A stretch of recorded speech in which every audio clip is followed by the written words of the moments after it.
Imagine waking up one morning and finding out that the man you spent 11 years of your life with, the man you loved, defended, and protected, even at the cost of your own dignity, is now sitting in a federal prison. And you are the one who put him there.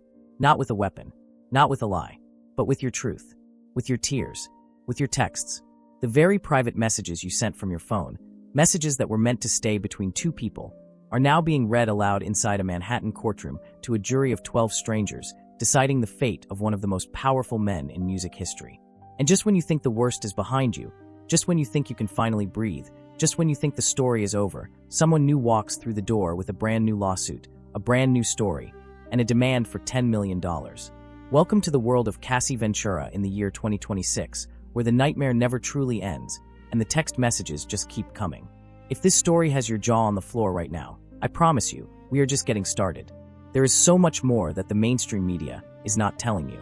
And by the end of this video, you're going to understand the full picture of what is happening with Sean Diddy Combs, Cassie Ventura, and the wild legal chaos that is still unfolding right now, as of June 2026.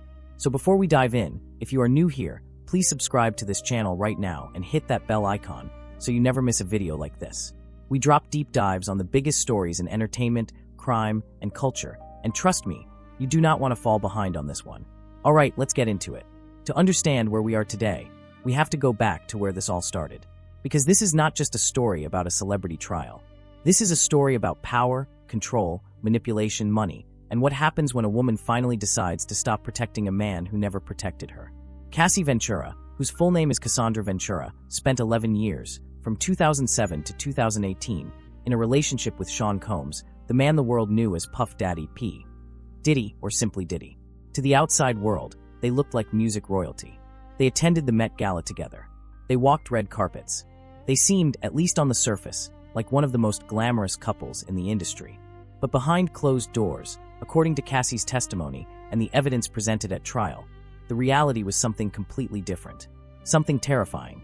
In November 2023, Cassie filed a civil lawsuit against Diddy under New York's Adult Survivors Act. In that lawsuit, she accused him of rape, sustained physical abuse, and forcing her into drug-fueled sexual encounters with male escorts, sessions that Diddy allegedly filmed without her full and free consent, and then used as blackmail to keep her from leaving. The lawsuit was shocking. It was devastating, and it was settled within 24 hours.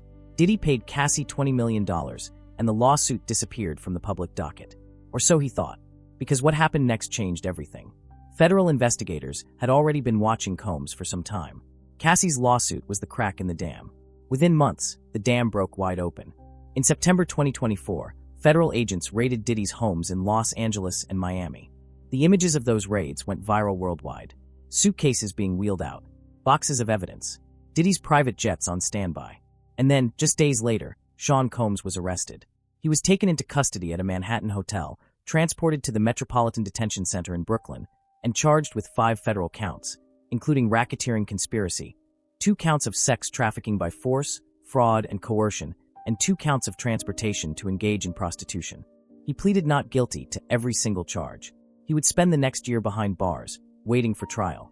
The trial began on May 5, 2025, inside a Manhattan federal courtroom, before Judge Arun Subramanian. Prosecutors painted a picture of a man who, as they put it, used power, violence, and fear to get what he wanted. They said he ran a criminal enterprise disguised as a music empire. They said he abused women for decades and used his wealth, his connections, and his staff to cover it all up. The defense pushed back hard. Diddy's lead attorney argued that while Combs could be volatile, nothing he did crossed the line into criminality. He described Diddy as a self-made black entrepreneur who was being unfairly targeted and whose private relationships, however chaotic, were ultimately consensual. And then Cassie took the stand. What followed was 4 days of testimony that shook the entertainment world to its foundation.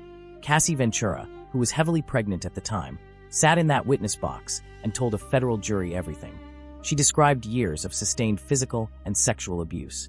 She talked about being beaten, about being kicked, about being stomped on the floor, about being choked and forced into situations she described as deeply humiliating. She said Diddy would threaten to release the videos he had filmed of her if she ever tried to leave or speak out. She revealed that those sexual encounters, which Diddy called freak-offs, were drug-fueled events involving male escorts, and that she felt compelled to participate because of the psychological hold he had over her. She told the jury that she received a $20 million settlement from Diddy after filing her 2023 lawsuit. And when federal prosecutor Emily Johnson asked her directly who paid her that $20 million, Cassie simply said, "Sean and his companies." She also testified about a dinner in Malibu in 2018, near the end of their relationship, after which she said Diddy came to her home and raped her. That testimony sent a visible ripple through the courtroom. She told the jury she had gone to rehab in early 2023 after suffering what she described as horrible flashbacks while working on a music video. She broke down in tears on the stand when she admitted she had told her husband Alex Fine, quote, "You can do this without me. You don't need me anymore." She said she didn't want to be alive anymore. But what made the trial take a truly wild turn was what happened during cross-examination. Diddy's defense attorneys, led by Anna Estevao, came at Cassie with hundreds of her own text messages. Not to attack her credibility in the traditional sense, but to try to reframe the entire narrative. They put the messages up on a screen and made Cassie read her own words aloud, in front of the jury, in front of the press, and in front of Diddy himself. In one message from 2009, Diddy had asked Cassie when she wanted to do a freak-off. And she had responded, "I'm always ready to freak off." In another exchange from 2017, Cassie had written to Diddy, "I'm too excited," just before one of the encounters. The defense pointed to these messages and argued that they showed a woman who was not coerced, but rather enthusiastic. They argued she was a willing partner, not a victim. But Cassie pushed back with remarkable composure. When asked about the excited message, she said, and these were her words to the jury, the things she said in those texts were just words at that point. She explained that she said what she needed to say. She did what she needed to do. Not because she wanted to, but because the alternative, losing Diddy's support, facing the release of the videos, facing his rage, was worse. She described a cycle in which she had been conditioned, over years and years, to respond in ways that kept him calm. She told the jury that despite how her words might have looked in a text, the freak-offs left her feeling humiliated and disgusting every single time. One of the most emotionally charged moments came when prosecutors showed the jury a message in which Cassie told Diddy, "You treat me like a hooker, to be honest," and then added, "This hooker has been here for 10 years. Diddy's reply to that devastating message? One word: wow. Another exchange that hit particularly hard involved a January 2017 message in which Cassie told Diddy, "Nothing good comes out of the freak-offs anymore." And in another message, she compared his treatment of her to Ike Turner, the man infamously associated with domestic violence against Tina Turner. The jury also heard about a specific incident in which Cassie said she had run away from a freak-off at a hotel. In the texts from that night, Diddy repeatedly asked her to come back. Cassie replied that she had spoken to security and told him, "As long as you don't disturb the guests, they'll leave you be." She told the court she was standing there, looking out, trying to escape even for a moment, while he was running around in a towel. Prosecutors also presented audio recordings that stunned the courtroom. In one recording, Cassie could be heard threatening a male escort who had witnessed one of the tapes, using language so violent that it shocked even seasoned courtroom observers. Her attorneys later argued that this recording was the product of a woman who had been so psychologically damaged by years of abuse and control that she had internalized the very violence that had been used against her.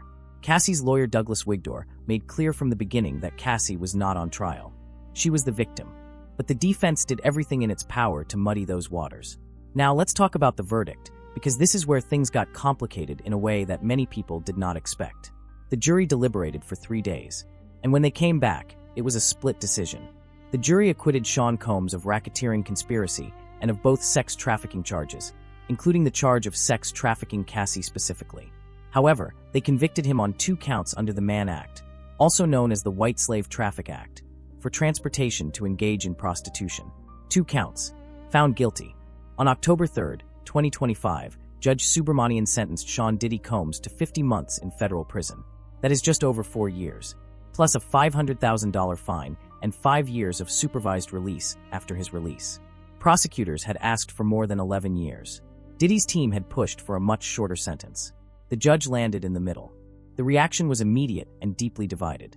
Cassie's lawyer Douglas Wigdor released a statement saying, quote, "This entire criminal process started when our client Cassie Ventura had the courage to file her civil complaint in November 2023. He acknowledged the disappointment of not securing a conviction on the sex trafficking and racketeering counts, but said Cassie had, in his words, paved the way. Cassie herself, her lawyer said, was in a good place. Others in the public were far less satisfied. Many victims' advocates argued that the verdict was a failure of justice, that the split decision allowed a predator to escape his most serious accountability. On social media, the response was fierce. Others, particularly within some communities in hip-hop, saw the outcome differently, pointing to what they saw as the inherent difficulty of conviction beyond a reasonable doubt in cases involving complex personal relationships and raising questions about media influence on the jury pool. But here is the thing. The verdict was not the end of the story. Not even close. Because while Diddy is sitting in prison, the legal battles around Cassie Ventura are still exploding.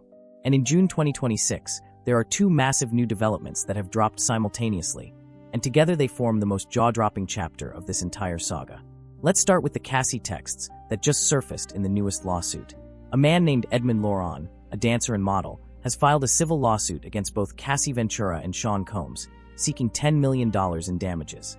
Laurent claims that he was drugged at one of the private parties hosted by the former couple, specifically that ketamine was hidden in orange juice he was given, and that he was sexually assaulted. It is a devastating allegation, and it has put Cassie directly back in the crosshairs of public scrutiny.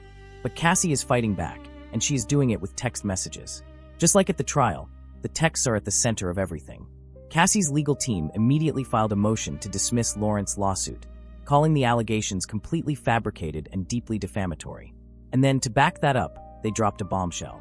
They submitted text messages that Edmond Laurent himself sent to Cassie in late 2023, right after she had filed her landmark lawsuit against Diddy. In those texts, Laurent was not accusing Cassie of anything. He was praising her. He was expressing unwavering support for her. He was calling her brave for coming forward and acknowledging her pain and her courage. Cassie's legal team is now pointing to those messages and saying, "This man praised you as a survivor in 2023, and now he is suing you for $10 million? Their argument is clear. Laurent only changed his story after finding out that Cassie had secured a $20 million settlement from Combs. They say he saw an opportunity and manufactured a claim to try to get a piece of that money. They are calling the lawsuit financially motivated extortion, and they are fighting to have it thrown out entirely.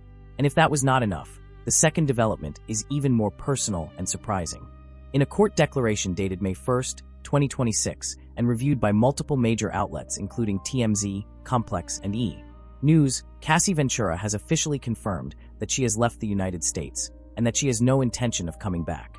The filing states, and these are her words, "I reside outside of the United States. I do not intend to move back to the United States." She remains a United States citizen. She has not renounced anything. But she is gone.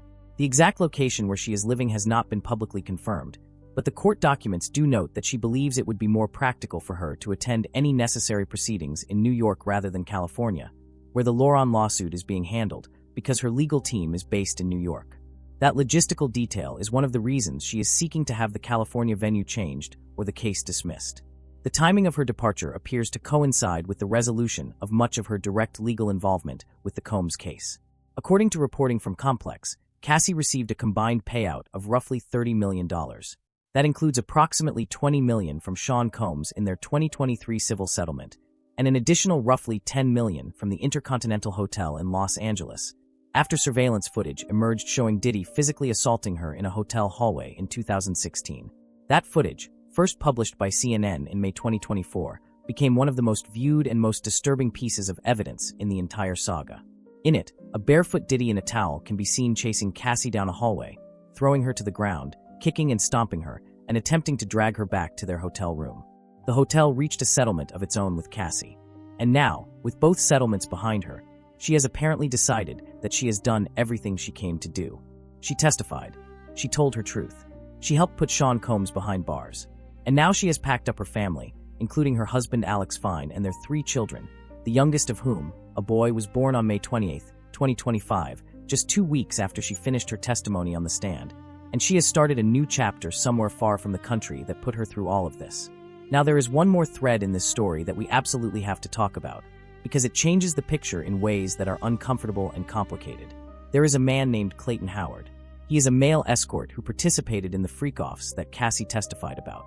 He filed his own lawsuit in California in 2025 against both Cassie and Diddy, claiming that he was hired for these encounters, that he allegedly contracted an STD as a result, and that he experienced significant psychological and financial harm. Howard is seeking $20 million. But Howard went even further. He also sued Netflix and rapper Curtis 50 Cent Jackson in January 2026 over the Netflix docuseries called Sean Combs. The Reckoning, produced by 50 Cent, which covered the entire Diddy scandal. Howard claims that the documentary concealed his testimony against both Combs and Cassie, and that it portrayed Cassie purely as a victim, when in his view, she played a far more active role as what he calls a primary trafficker. That is an explosive accusation. And while Cassie's legal team has vigorously denied every aspect of Howard's claims and has submitted text messages showing that Howard himself praised her courage and expressed belief in her victimhood in 2023, the lawsuit is still pending. It is not resolved. It is not over. What makes Howard's legal actions particularly complicated is that they directly challenge the clean, singular narrative that emerged from the trial. The story the public was told was simple. Diddy was the predator. Cassie was the victim. And while there is a tremendous amount of evidence supporting that framework, Howard's lawsuit asks the court to look more carefully at what actually happened inside those hotel rooms and private parties. His legal team argues that Cassie was not simply there under coercion on every occasion, and that his own suffering deserves to be heard on its own terms. Whether Howard's claims hold up in court remains to be seen. But his lawsuits, particularly the Netflix one seeking $20 million, have already ensured that this story is going to stay in the headlines for months, if not years to come. And then there is the matter of Los Angeles. Because as of early June 2026, there is yet another bombshell developing on the criminal side of Diddy's world. Prosecutors in Los Angeles are actively reviewing new potential criminal sexual battery charges against Sean Combs related to allegations connected to that city.